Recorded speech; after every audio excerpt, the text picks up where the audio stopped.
Меня всегда ставит в тупик вопрос, кто тебе больше люб, кот или собака, коты или собаки. И ответа на него просто не существует. Все зависит от моральных, волевых качеств и умственных способностей конкретной особи. Не секрет, что среди животин бессловесных встречаются как чудесные личности, так и редкостные пидорасы. В плохом смысле этого слова. Причем от хозяев тут немногое зависит.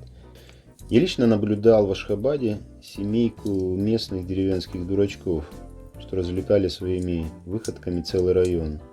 И печального, с такими хозяевами загрустишь, пожалуй, огромного, умнейшего кота, который как мог спасал этих идиотов.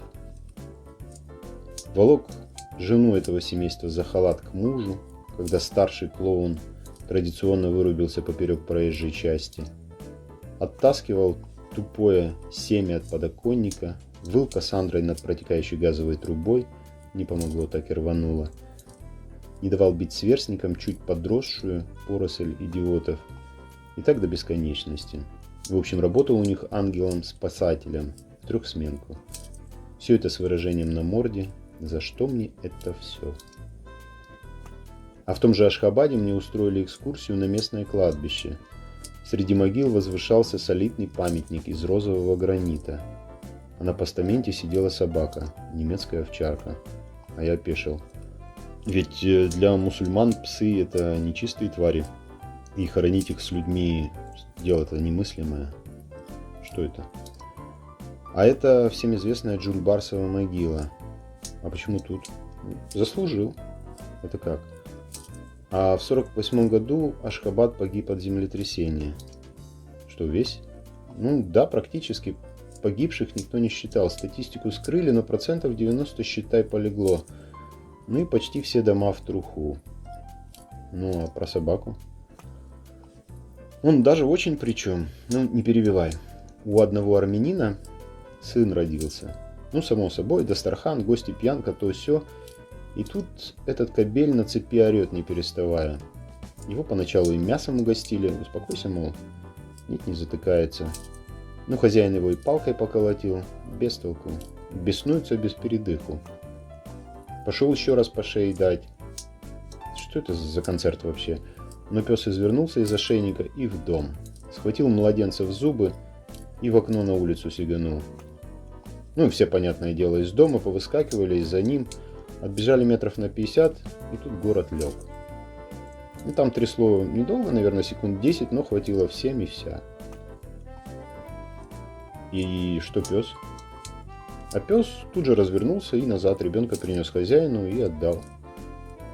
Так и вышло, что эта семья чуть ли не единственная в городе, что никого в той мясорубке не потеряла. Ну и гости тоже спаслись из-за псины. Останься бы они в доме, никто б не выжил. Ты смотри, просто гений. Нерешаемую задачу решил, как всех из дома выгнать. Слушай, я б, наверное, сам бы не допетрил никогда. Дом бы, наверное, поджег скорее при прочих равных условиях. Че, лапами? Да, чушь спорол. Ну и что дальше? Ну дальше вот. Кивок в сторону надгробия. Но, мне кажется, при жизни Джульбарс ни в чем не нуждался. Да это слабо сказано. Они с него пылинки сдували. Молились, можно сказать, на Собакена. Я их понимаю. А зачем тут? А этот армянин зарок дал. Мол, похороню как человека. С оркестром, в гробу, на кладбище. И даже памятник поставлю. Все как у людей и даже лучше. Серьезный мужчина оказался. И слово сдержал. А сколько бабла отвалил, никто даже не знает. Один памятник по тем деньгам 30 000, наверное. 2 Волги. А что на взятки ушло, один Аллах ведает. Мы помолчали. Я стоял, смотрел на памятник. На постаменте было выбито: Джульбарсу. Спасибо за жизнь. И 50 фамилий подписей. А в противовес вышеописанному могу привести пример дедова кота. Дед был не мой, подругин, но сути дела это не меняет. Френи его звали. Ты кота, а не деда. Наверное, сокращенно от олигофрена. Надо сказать, что более тупой и огромной скотины мне видеть не доводилось. Дебилом он себя проявлял еще в котячестве. Никогда не мог найти мамкину сиську. Ну и другим не давал. Всех отпихнет и морда ей куда-то под мышку лезет. А кошка была в полном махере, не углядячи. Приходилось хозяевам ему сиську в морду сувать, а не то весь помет с голоду подох бы. Ну и тут двумя лапами соседние пункты питания прикрывал. Тупой-тупой, а жадный. Дед его себе и оставил. Из жалости и для развлечения. Развлек он его, ничего не скажешь. Но чуть на ветеринарах не разорил. Ибо не было в округе ни одной мышеловки, в которую Френи не защемился бы. Мышеловки же появлялись потому, что ловить мышей для Френи было непосильно. Они, похоже, над ним глумились и жрали прямо из его миски. Если этот дури не ложился спать, то обязательно за открывающейся дверью. Все высокие деревья в округе дед снабдил защитными фартуками, потому как лазить на деревья Френи любил, а слазить он не умел. 2 раза засыпал под капотом машины с последующим катанием. Хвост ему обкорнала газонокосилкой, так удачно заснул в траве и не услышал звука. Пару раз постирался в стиральной машинке, вовремя заметили. Но опыт не пошел впрок, он лез в барабан с упорством обреченного. Дед повесил на стиралку инструкцию, где крупно значилось: перед включением стиральной машины выкиньте из барабана кота.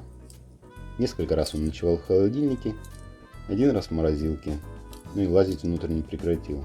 Тонул в колодце, вынули случайно в ведре. Засунул морду в вентилятор, зачем, не знаю, обрубил ухо.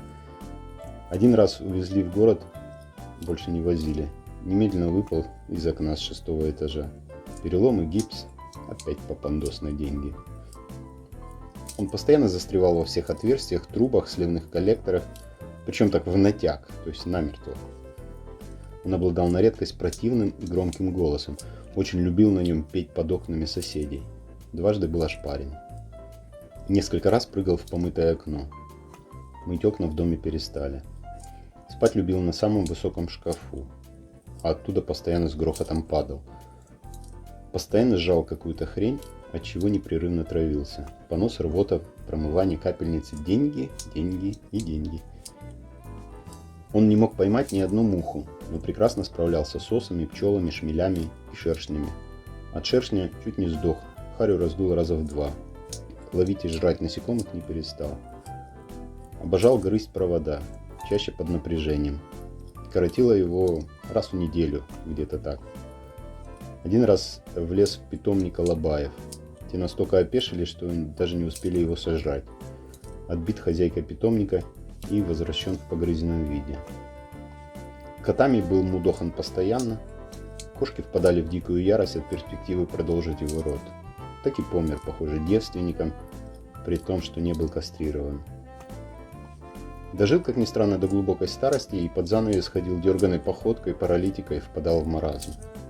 Разговаривал сам с собой, причем, судя по интонации, преимущественно матом. Иступленно ловил несуществующих мух. Конец делу венец. Заснул под асфальтоукладчиком и катком был раскатан в блин. Жил грешно и помер смешно. Все наконец вздохнули с облегчением. Дед еще с полгода бегал встревоженно, мол, что-то подозрительно тихо, не иначе что-то с котом. Потом вспоминал, что кот отбыл в страну астральных дураков и успокаивался. Так что нет у меня единого мнения о животных, как и о людях, впрочем. Аминь.